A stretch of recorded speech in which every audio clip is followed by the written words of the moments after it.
Bonjour et bienvenue dans ce nouvel épisode de Récif Captif où on va parler du cache.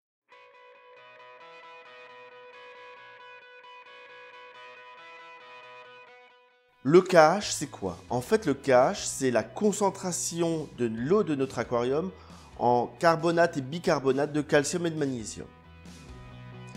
Si vous venez de l'eau douce, vous avez certainement entendu parler du GH, qui est la dureté totale. Ici, le cache, c'est uniquement la dureté carbonatée. Pour faire mes tests de cache, j'utilise les tests de la marque Tridacna. On en trouve dans beaucoup de marques. Là, je vais vous montrer exactement comment je procède pour faire mon test avec les produits de cette marque. Dans un premier temps, les produits doivent se conserver au frigo. La plupart des marques, c'est marqué dans la notice. Pensez à mettre vos réactifs au frigo, ça leur permettra de durer plus longtemps et donc d'éviter d'avoir à les jeter rapidement. Mon test se compose de la façon suivante. J'ai un réactif cache 1, une fiole, une seringue d'1 millilitre et un réactif cache 2. J'ai aussi une notice explicative de comment utiliser mon test. La première chose avant de commencer, pour être sûr de l'homogénéité de mes réactifs, je vais les mélanger. Voilà, quelques secondes suffisent pour être sûr que le mélange est toujours bien homogène. Ma fiole, elle est sèche, mais il peut très bien y avoir des dépôts ou des traces de mes anciens tests. Donc en général, je la nettoie avant. Et ensuite, avant d'introduire l'eau de mon test, je viens la rincer dans mon aquarium. En faisant ça, je garantis que l'ensemble de l'eau qui sera dans mon test sera celle de l'aquarium. Pour mesurer la quantité d'eau qu'il me faut, une fois de plus, j'utilise une seringue qu'on achète en pharmacie. Et pour ce test-là, il me faut 5 ml. Donc je prends beaucoup plus, je ressors ce qui ne me servira pas pour obtenir mes 5 ml. En avant pour notre test de cache, donc dans une seringue, j'ai mesuré 5 ml d'eau que je mets dans mon récipient. Maintenant, je prends mon réactif cache 1 que je mesure et je vais en ajouter 2 gouttes. Donc je fais bien attention à être à la verticale au-dessus de mon récipient et 1 et 2. Mon produit est rouge. On voit là la petite goutte qui est tombée sur le côté et pourtant une fois dans l'eau, c'est bleu.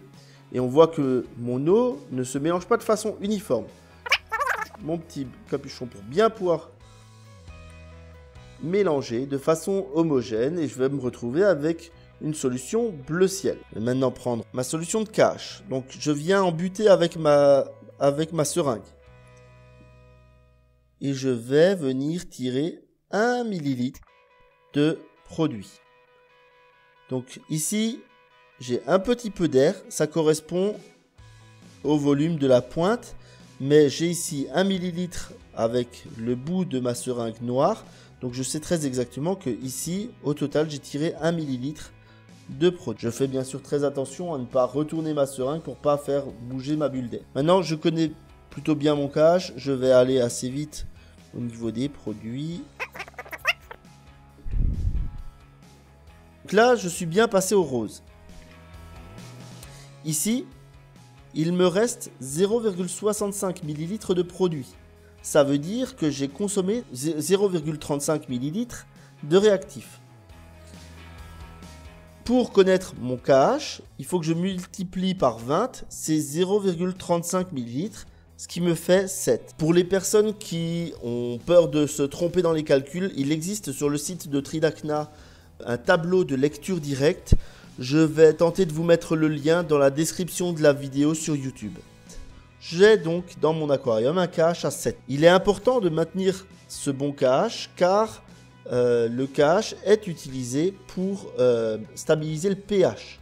Donc le KH et le pH étant liés, faites attention à toujours avoir un bon KH. J'espère que cela vous a plu et je vous dis à bientôt pour d'autres tests et d'autres épisodes de Récif Captif. N'hésitez pas à poser vos questions ou à commenter, partager.